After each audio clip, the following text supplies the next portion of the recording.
So what's happened with the GTT since we saw it backing out the garage? Is it still roaming around, its Frankenstein self, or did something go pop and it's been abandoned to the graveyard of project cars? It's still going strong, and we pick up roughly where we left off. It needs an MOT.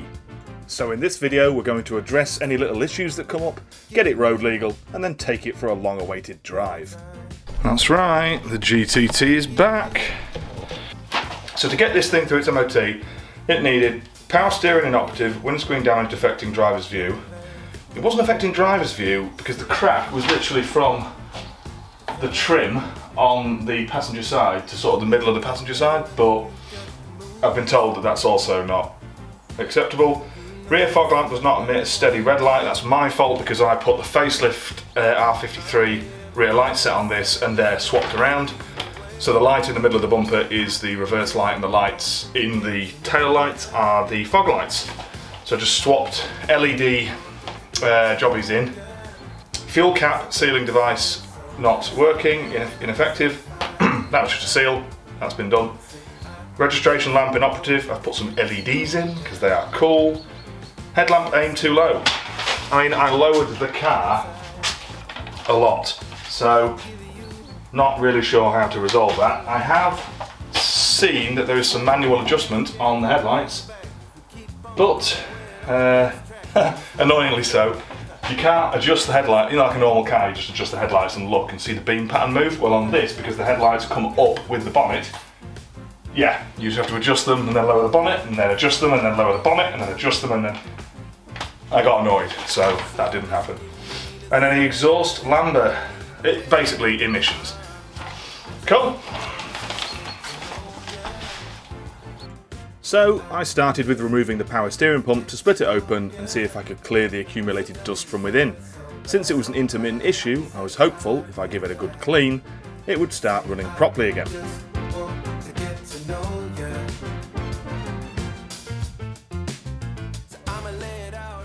This job took me all night, and the next day the car wouldn't start and the pump was just stuck on.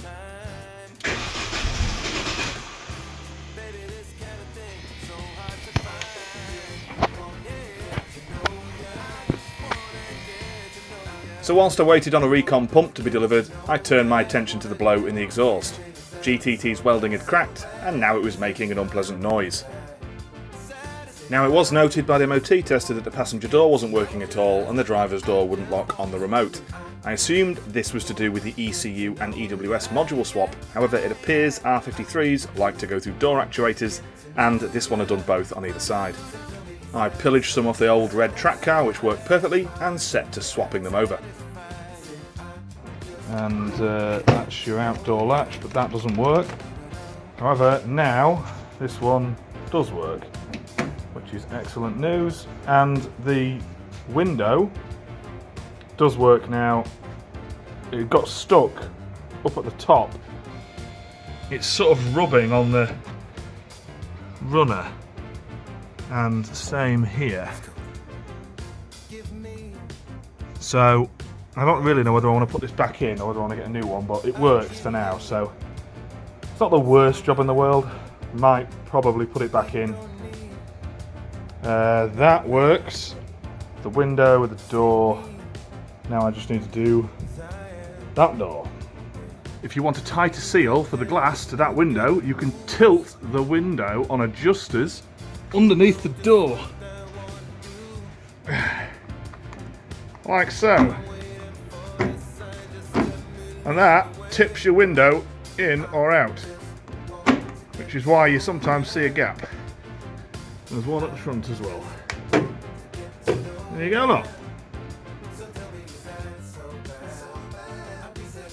Now the recon pump has arrived, and you know, for £280 and a year's warranty, I'm pretty happy with it.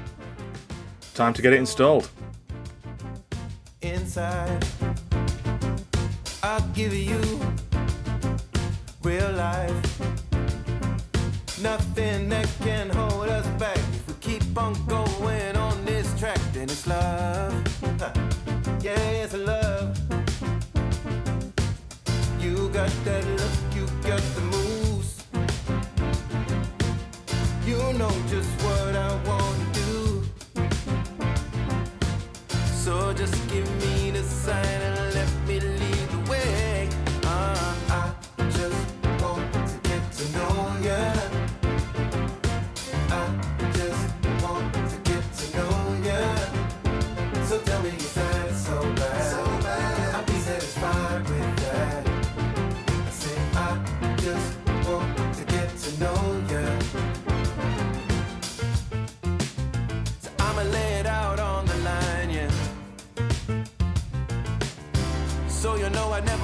your time.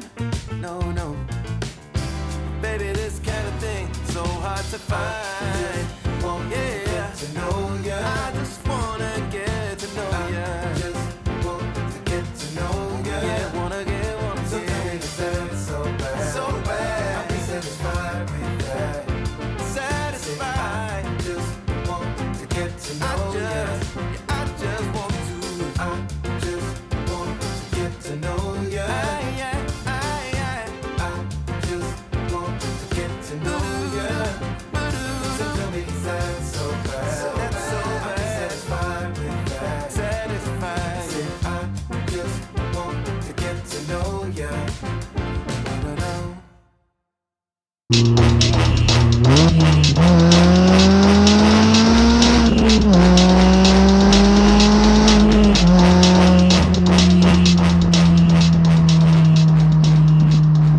So the R53, right, first drive. It's not really the first drive, but it's ready.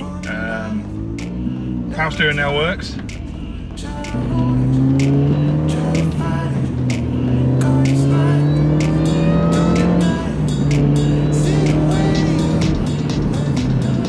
But the car goes very well. Yeah, it's definitely a put a smile on your face sort of car. That noise, brilliant. So yeah, I actually drove a Mini for the first time ever. It was an R56 turbo variant, and I was at Blyton Park in my MX-5, and yeah, the chap who had this R56, there was on lunch break, just sort of give me the keys and said, do you fancy having a go in it?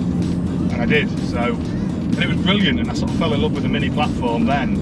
I thought, well, I'm going to have one of them, but I didn't want to spend a load of money, and I just sold my 350Z track car at the time, and I had a little bit of money about, and I thought, well, I'll buy, you know, a Mini, a supercharged one, see if I enjoy it.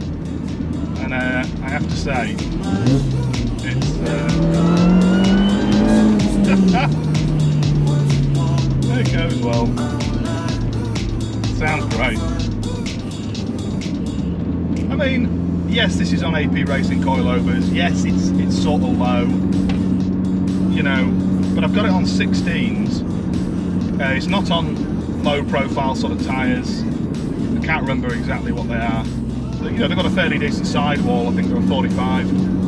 It's comfortable. You know, these Sparco sprint bucket seats are also really comfortable. This one's got adjustability, that one's fixed for the time being. I have got the rails to make that one slide backwards and forwards, because at the minute the passenger's sort of sat a bit far forward.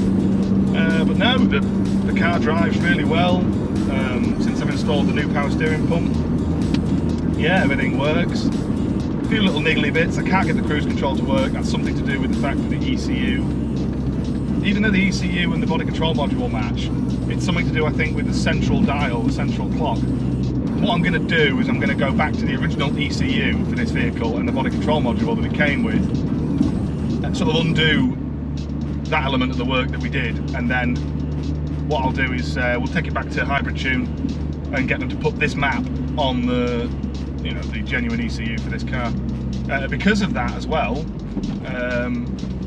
I can't get any of the heater controls to work. I think they're also keyed into something to do with the clocks need to match. So I'll apologise now if it steams up a bit in here.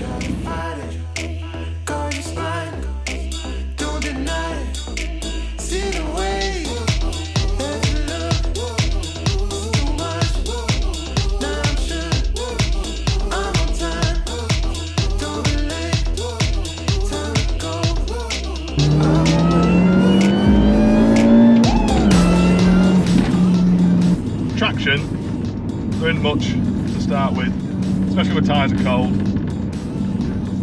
Not a lot of weight over it really. I mean, they're fairly, I suppose you could say it's heavy for a Mini, but let's have a go.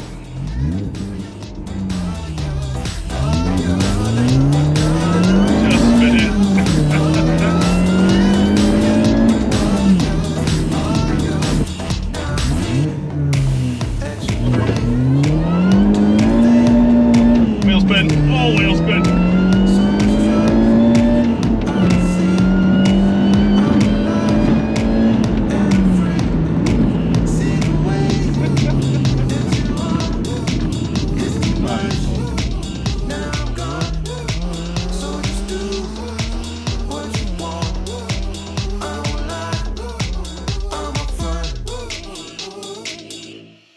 I'm having a bit of luck with these R53s. So,